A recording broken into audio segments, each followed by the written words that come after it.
I must say. Sir, today's talk is based on the theme of his special lecture, The Politics of Cultural Transformation on the Kullu Frontier, approximately 1800 to 2000 AD. Without taking more time, I once again invite Dr. Eric for his special talk, and I also request to our participants to share their queries and question in chat box, which will be taken after the lecture. So please, you may start your presentation. Thank you very much, Dr. Shweta Kandari. Thank you, Madam Vice Chancellor, Professor Nautiyal. Thank you, all the staff and faculty in Srinagar University, and Dr. Ashok Jain for the opening remarks. I'm very happy to be here. I hope, can you hear me okay? Yeah. I assume so. Just if I may ask whoever is the administrator to mute for the duration of the lecture, if you could mute the microphones and leave me open, that would help, I think, with background noises. So if you could mute all other participants, that would be wonderful.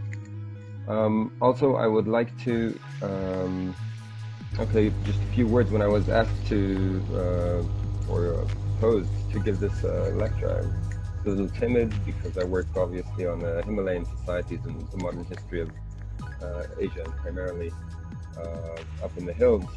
So I wasn't sure what I'd have to contribute to the Mahatma's 150th birthday. Nevertheless, I made a certain effort, and I'm very glad for the opening remarks by both Madam Vice Chancellor and Dr. Ashok Jain that actually covered several aspects that we'll be discussing in this particular talk, which is based on my recent research. So if I may share screen with you, I think that's possible, right? Yes. Yes, Eric. Okay, so here we go. What I would like to discuss today is about is a study of cultural transformation, and specifically the place of ritual in politics. From the Himalayan valley of Kulu in Himachal Pradesh, I've corrected the time frame to roughly 1850 to 2000, and let me, hold on, here we go, yes. And I think that'll become clear as we discuss the matters at hand. But the outline I'll be working in is 3 phases. We'll talk about some background and definitions, bringing us into the idea of ritual and culture as a mobilizing force in Gandhian politics, then about the various ritual phases of Himalayan political cultures. And by ritual cultures, I refer to both the popular Devta cult and the royal cults found throughout this part of the Himalayas, this Garhwal and Himachal and the border areas between them. Then we'll delve a little deeper into what happens in Kulu and try to make sense of the Kulu Valley's political landscape by distinguishing between 2 of the dominant forces historically in the modern history of this area, that is the royal cult of Raghunath and the popular cult of Jamnu or Jamadagni Rishi in Malana. And finally, after having these foundations laid, I'll try to explain how we can, in areas with very few written sources, interpret history by looking at ritual changes. I'll look at a specific ritual that some of you, like Dr. Smita Sagal, I think, already are familiar with, the Kaika Mela, and then look at these ritual changes as an index of political change. So kindly bear with me. There's some work ahead of us. Let's start with Gandhi. So Gandhi was a practical idealist who used culture for political mobilization. And by this I mean elements that Madam Vice Chancellor has pointed out, like nicely the use of Ramrajya, the promise of Ramrajya, the ascetic attire, using these familiar tropes, as Shahid Amin had shown in his paper of 1989 on Gandhi as Mahatma, the events in Chowri Chowra. The interpretation of Gandhi by the masses was made easy by relying on these popular or familiar tropes of South Asian culture.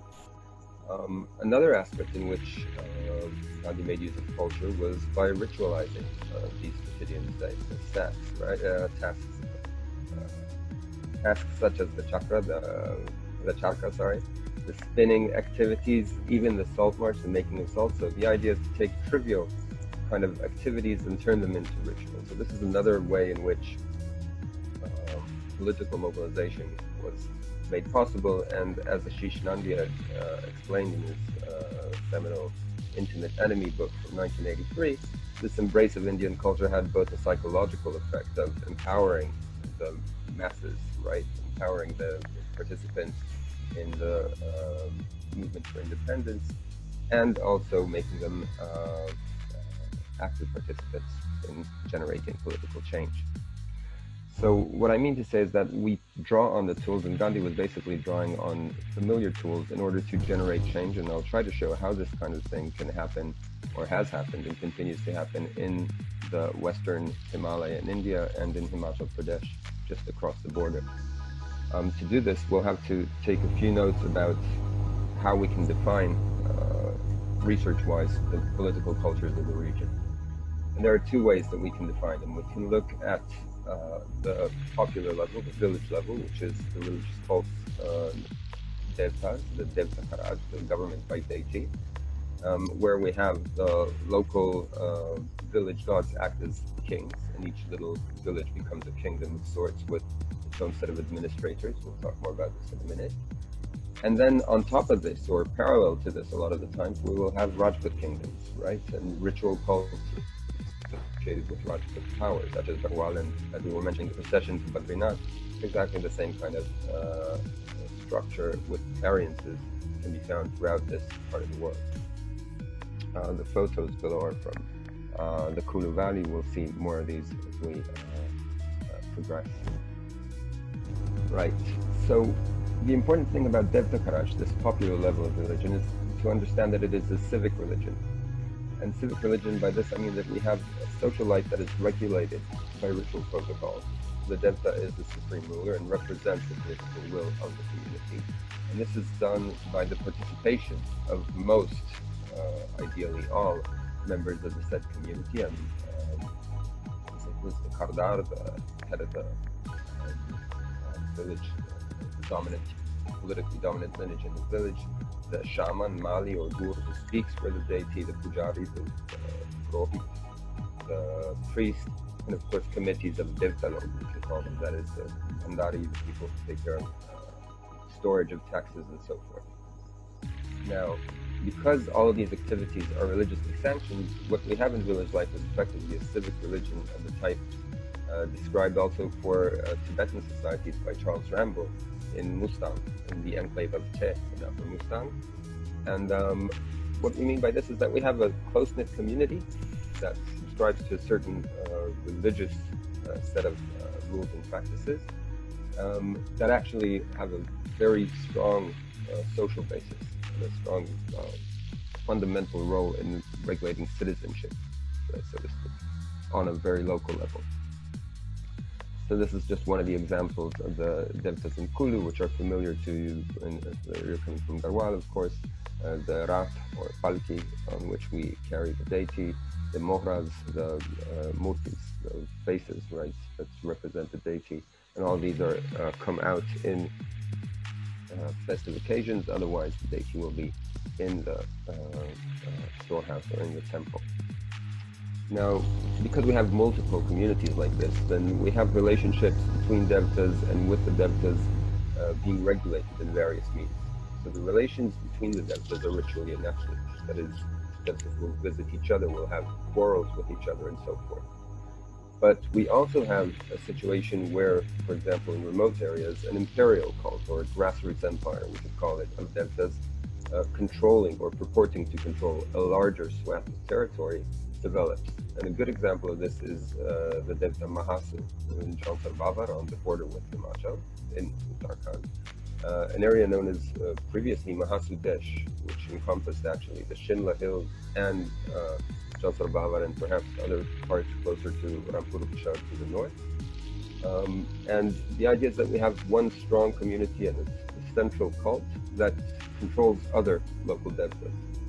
Now, in areas that are more favorable to the centralization of political power, along the Indo-Tibet trade routes of the Sutlej River, for example, in Rampur Bishar, or in Kulu, where we have a wide valley, then in these areas, the Debta communities often came under human Rajput rulers. And good examples, yes, Ramkul Bashan, Garhwal as well, Kullu, each one for its own reason. Here we have, again, an assembly of several Devtas demonstrating the relationship between the Devtas as a social event, effectively a relationship between communities. Right. Now, specifically in Kullu, what we have is an area where Devta rule, that is village communities, but also powerful local Devtas that control several other communities or purport to control, and the Rajput rule of human rulers overlap. So I think you can see this. This is what you're all familiar with where we're discussing. And this is a map of Himachal Pradesh, the districts within it. We're discussing the district of Kullu. Okay, so having laid this ground base for what I'd like to do, I'd like to make a little more sense of the Kullu political landscape at this point. Okay, so let's first understand what this valley is about. Kullu is a fairly, till recently, remote valley. It's late 80s, a very important tourist destination in India, less so under COVID, I imagine. But if we look at this area that is very picturesque, very kind of scenic, and at the same time very remote, we can see that it lies on the boundary of Lahaul and Spiti, and that essentially it has three basic groups, culturally and historically distinct groups. The first one is the indigenous or autochthonous substratum of Devta kingdoms, what I've just described and what we've seen photos of. So these are villages with communities that are either there for generations or have traveled from other areas within the hills and married into that particular place. And there we have the Devta kingdom.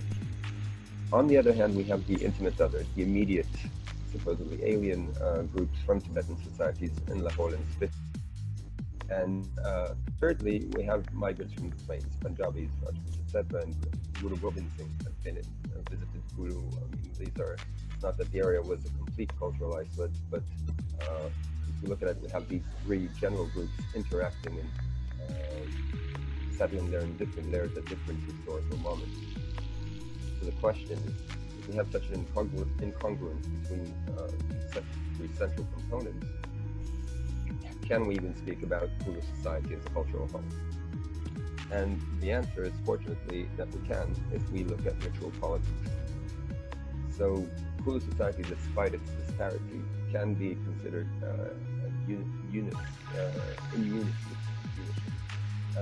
If we look at ritual politics in the sense that we have a Rajput unification of all the Kullu villages, all the Devtas, in the 17th century, allegedly in 1661.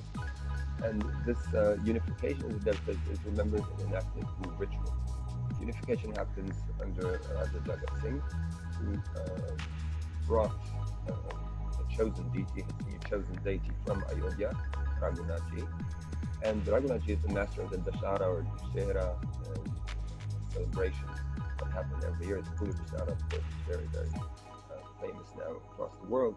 But the idea was that all the Devtas in the valley were meant to submit and participate in this, and by participating in the Dashara, they demonstrate and reify the authority of Raghunath. They are subservient, they come to visit the great Lord of the valley. And by this we have a parallel system of rule in which the Devtas, which represent the collective political will of villages, in essence demonstrate the subservience of the villagers to the Raja. So there's a theistic, deity level politics, and then we have what it actually means in terms of social and political alliances. Now, the ritual enactment and the stories associated with it, the myths that you'll find in various places, they actually just long-term historical processes that explain how a certain dynasty came to power and secured it by coming into an alliance with Ramanandi Bhaktas, with members of the Ramanandi Bhakti movement in northern India. I'm not going into this now, but the idea is that we can actually analyze and dissect these stories by looking at the ritual components and the story components, the narrative components, and crossing them with other sources to arrive at a more probable and informed understanding of how Ragunat became the king of the gods. So ritual politics will actually help us both explain the unity of Kulu society and bring us back into the idea of historicizing such processes. But we might want to ask also, what about the relation between the Rajput rulers and other powerful local deities? So here we find an interesting example. The hermit village of Malana, very famous Rajput world these days. The hermit village of Malana is located at the periphery of Kulu, right, you could say, at the tipping point, at the high altitude glen on the northeastern part of the valley, which borders Spiti and Lahore, Tibetan society, right? So this hermit village actually contests Kulu state and authority. It's like an empire unto itself. And the deity that controls this area is called Jamnu, today is Jagannath Rishi, and is still considered the most powerful of the Kulu gods, as he was in 1956 when Colin Rothberg, one of the founders and pioneers of Himalayan studies, had a long career in Kathmandu later, wrote his ethnography. He spent time there in the 50s, and what he described was apparently true for about at least 100 years before, and we'll try to explain why.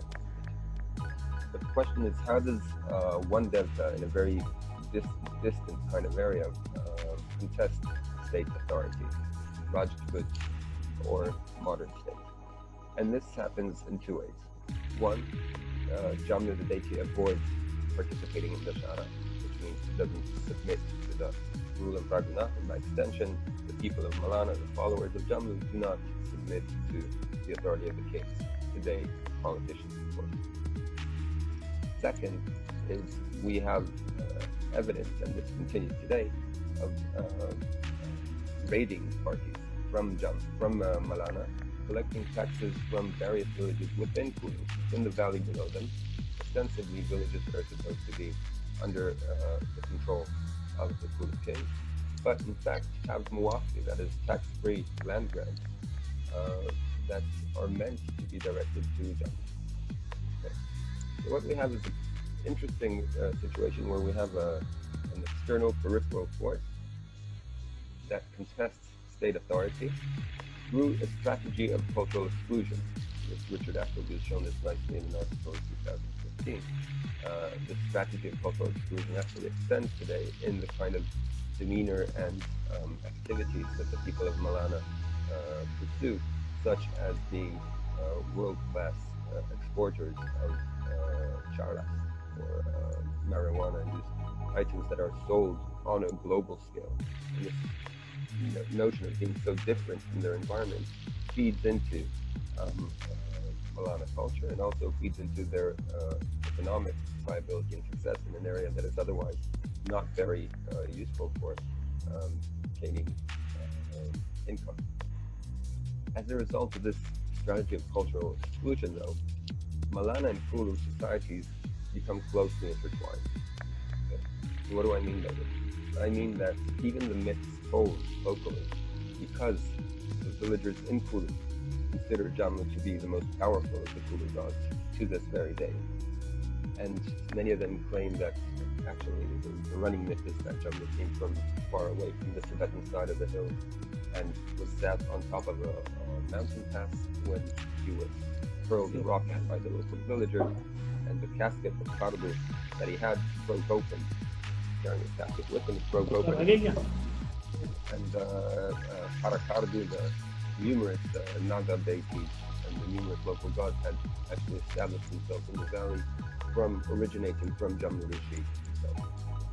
Okay? But there's also, as apart from the mythic aspect, there's also a ritual aspect that demonstrates this enmeshment of the two societies very well. And this is in a memoir that says a master's thesis by Suzanne Rigaud, submitted in Paris a couple of years back, where she analyzes the main festival in Malana. And the main festival means this is a regional festival, and much like Dashara, where the local deities and the local villagers would come to the capital of Kulu, the Rajput capital, here we find villagers coming up to Malana to pay obeisance to Jammu and ask for all kinds of special requests. So what we have, in fact, is a unique kind of double two sources of political authority, if you like, to which Kulu folk can turn. So the question is, how do we explain when this kind of enmeshment originated and how it happened? Before we go to that, I'll just like to give you here a quick look at, this is the Kulu Valley. If you follow my cursor here, little arrow, these are the boundaries of the Kulu Valley, more or less, and these are more or less the boundaries of the kingdom, of the erstwhile Rajput kingdom. Capital here in Kulu. The Bias River runs all the way down through the main valley and into the adjoining Rajput kingdom in Mandi, where it leads out to Kangra.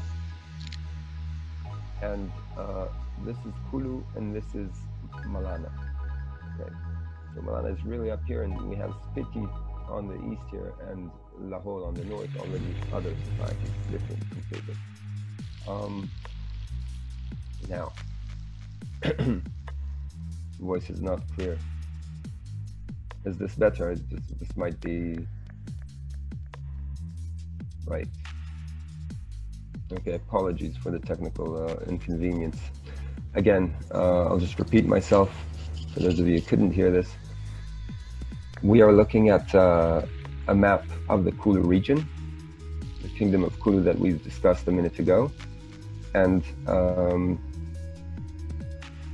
what I'd like you to note is this relative isolation of this area, the center of political authority in the town of Kulu, right? Formerly a Nagar. Oh, sorry. And how the main village life is concentrated across and down this valley, but Malana, funnily enough, in this disadvantaged position of a high altitude glen, manages to assert authority as well. And the question is, can we contextualize the relationship between these two powers, especially given the fact that Malana is an area that does not, that has supposedly its own dialect, that remains aloof and does not have any written records of its past, in comparison with Kulu, where we had a Rajput dynasty. So the answer is yes. We can historicize the relationships between Kulu and Malana by analyzing changes in ritual form, and I'll discuss this in detail in the last part of the talk. But before that, I'd just like to give a few words about the kind of historical sources that we have.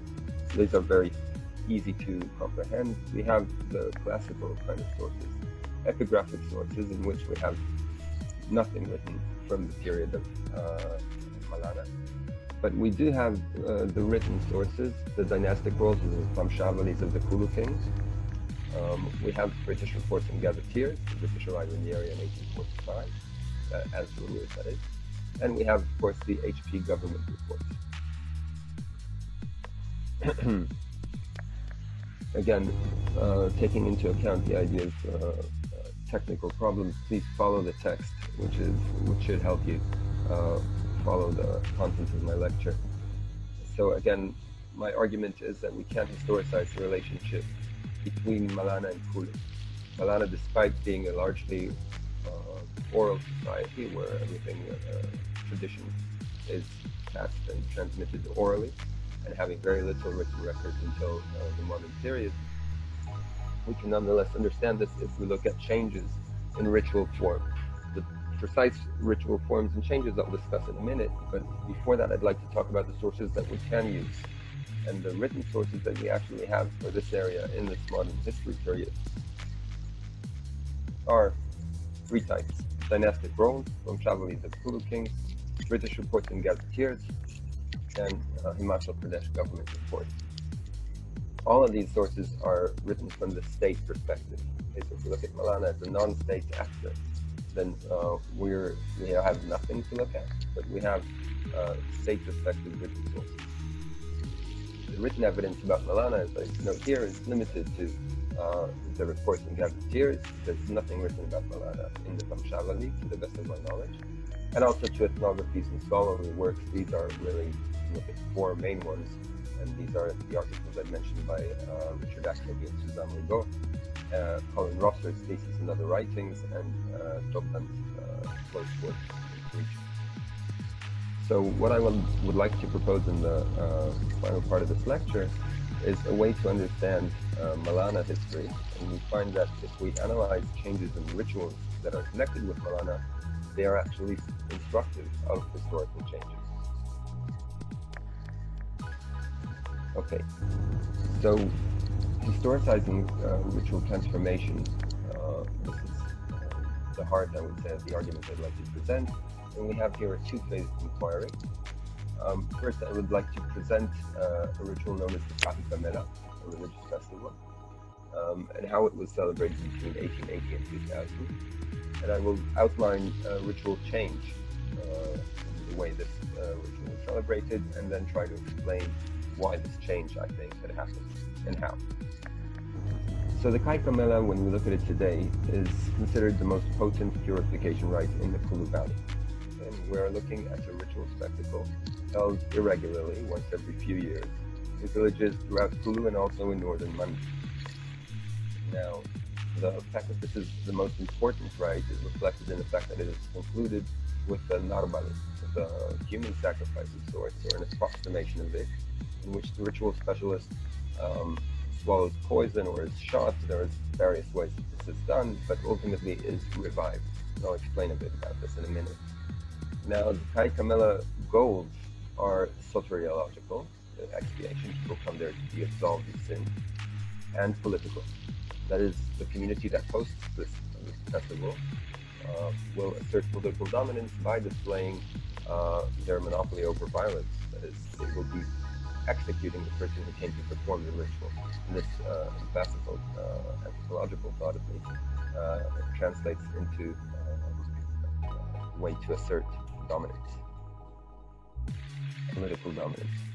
Now, the ritual specialists that perform this are an OBC, another backwards class according to classical classifications in modern India, called the Nar. And I'll just discuss the Nars briefly. Come from a group that has this liminal position, and they actually act as Acharaj Brahmins or Mahabrahmins, funerary specialists. So they carry the wooden funerary rites, and I think part of this capacity to deal with polluting substances related to death is hold on. Is this better? I'm afraid there's very little I can do in terms of perhaps. Okay. So, right, so I'll proceed. I'll just go through this slide very quickly. Thank you for your patience here. We're looking at the most important ritual spectacle in Kulu, the Kahi Kamela. And it is the most important purification rite held irregularly in the heart of the monsoon seasons. And it's an occasion where one village will host a mela, and many other villages will join. Recall that the villages have their own deities, their own deltas, and this means that when they join, they bring their deltas with them. Now, that this is an important rite is reflected in the fact that the Kahi Kamela concludes with the execution or the sacrifice of the ritual specialist, who is then revived. Okay? And in this way, it achieves two goals. One is to expiate sin. Participants come there to be absolved of sin, to get rid of Babzor.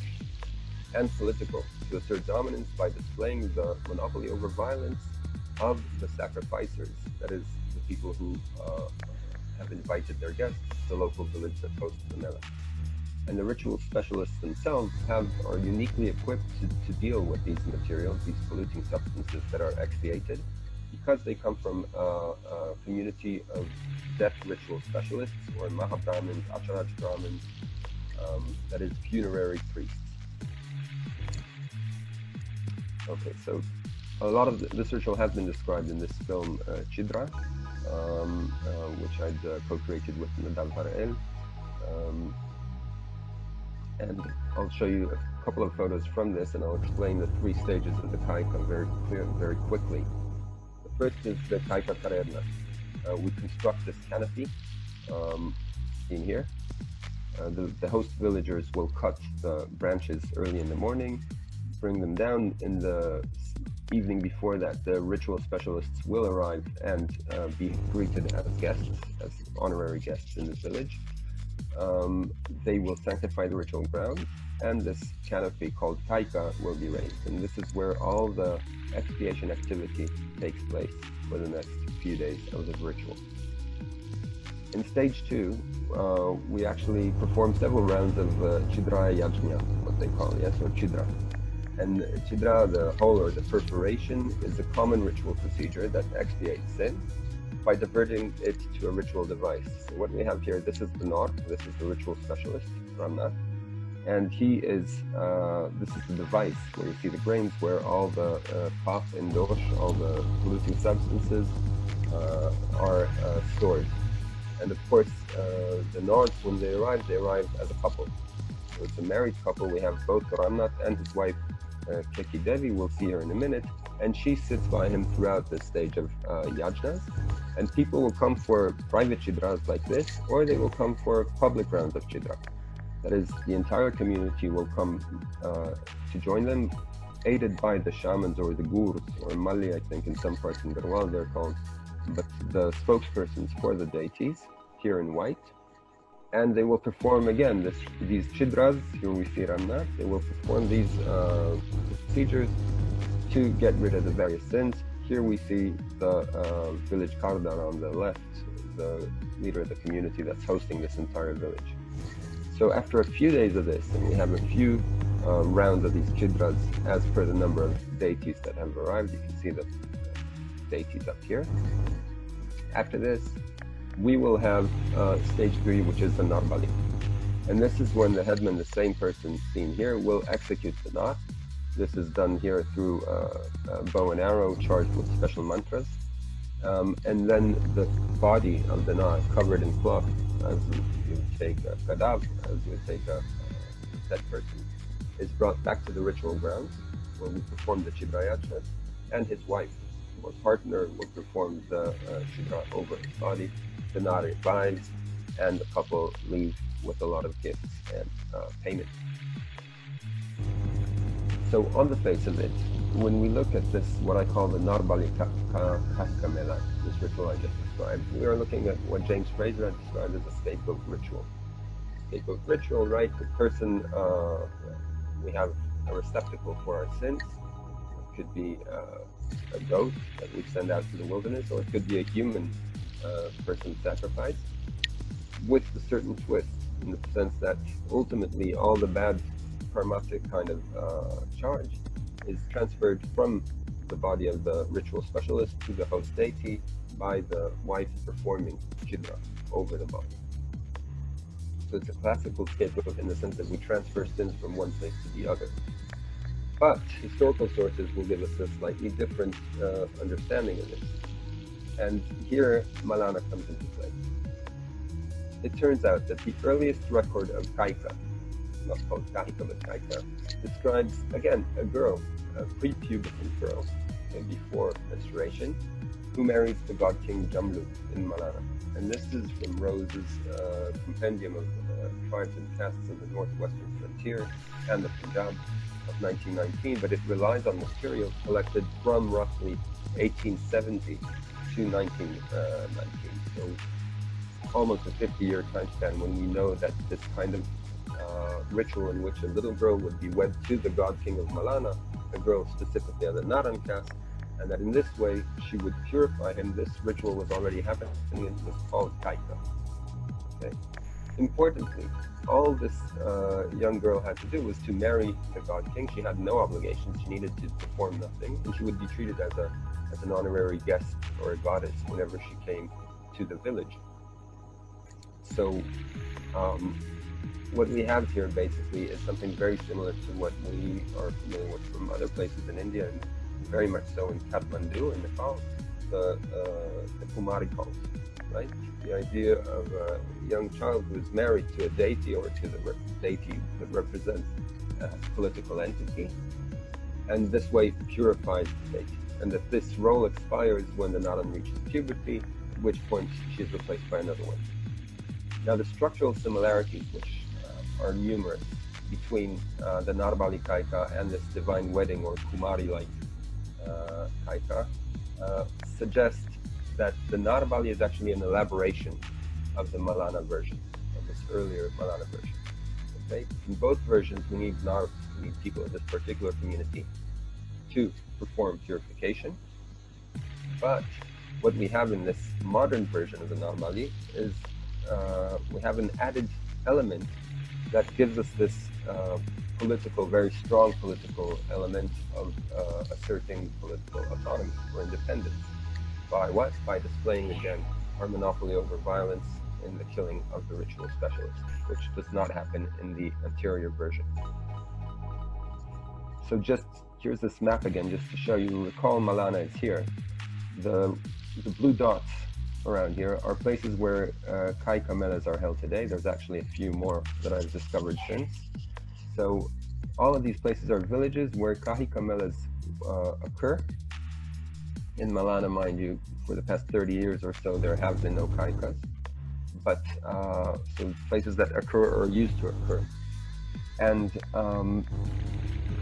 it's important to note this and to kind of see the spread of this what began as an isolated ritual by the 1910s is actually spreading from Hurang in Mandi territory already throughout the hills here. Okay, so how did this transformation from a divine wedding, from a Kumari cult into a Narbali happen? Let's try to historicize and contextualize this. According to the British sources that we have, from the 1870s to the 1900s or 1910s, we have the Kumari Kaika Mela in Malana. But from the 1910s until the present, the Narbali Kaika Mela, where we have a much more elaborate kind of ritual spectacle happening that concludes with a human sacrifice, has spread far and wide beyond Malana. Now, what I would argue is that this particular kind of transformation can be explained if we look at wider economic and political changes from the time the British arrived, more or less. Politically, the main thing that happened was that the Rajas of Kulu, the Rajput rulers, became liberated. Okay, they were removed, and as a result, the villagers were liberated. So they were removed to the valley of Parvati, to the eastern valley, if I can show you this. The Rajas who used to rule over this entire area were now moved only to this area. So all of these villages became independent. A second thing that happened,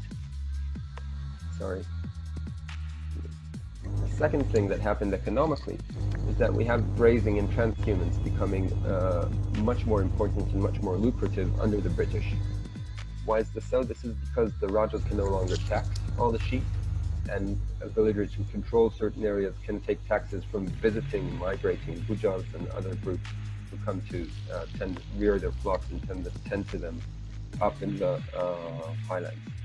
So this, for Malana, which is situated up here, is of course a huge economic advantage, but for the Rajas less so, because they lose all the taxes that they could take before.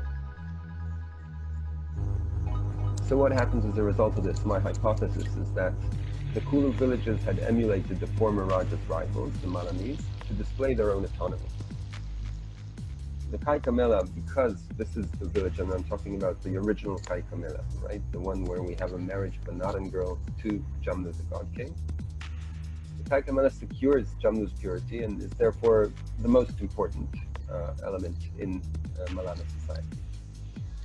By borrowing and adapting the Kaika Mela, Kulu villages would affiliate with a counter-Rajput element, okay, with an element that is most clearly anti-kingly establishment, which means effectively assert their independence. The ritual specialists themselves, the Nars, realized this potential and peddled the Kaika Mela to new patrons. They had new people who would now pay for a Kaika Mela in their own area, and elaborated the rite by introducing Narbali. So instead of just sending a girl to marry the god king, what was probably a very local affair, it seemed, between one community and Manikaran, we allow more Nars to participate, we find more income, we bring in couples, and we create a situation where the original purpose is still performed, there's still the purification happening, but we also have a more spectacle kind of a more way that is format that is more publicly appealing, more assertive of political independence. Now, how this evolution exactly happened is unclear. We know that the Naras have close relations with the Nas, who the household of Nas yogis in Kulu, who also are reputed as magicians, or at least originate some kind of magicians. Maybe that's how this happened. We don't have any written sources at present to explain this. But I think that given the very clear evolution of one form of ritual to the other, there was some kind of tinkering here on the part of the Nas that realized the potential of these new villages, the new liberations of these villages that found a new way to showcase their wealth. And this is actually increasing as Kulu becomes more and more prosperous. So to conclude, and to open the floor to questions, which I hope there are, we started with Gandhi because this is, after all, the 150th birthday of Gandhiji. So when we saw that he would recast a familiar cultural trope or idea or form in order to secure political mobilization. And we also saw that rituals and local culture in Kulu, for example, was expressed through specific rituals that were both specific to religious cults, either at the Rajput level, at the level of the state, or at the level of the Devtas, and that these can be historicized in various ways. In the Kaika Melaship, from this Kumari to Narbali, yes, from the divine wedding to the human sacrifice, once we've established this transformation in the ritual, we can try linking it on the basis of the other sources that we have to the political and economic changes introduced since the British took over, and of course since 1947 after independence. And therefore, I would like to propose that the linkage of ritual and politics, which was so aptly deployed by Gandhi, may be linked to a deeper, perhaps universal undercurrent in human behavior. And I thank you very much.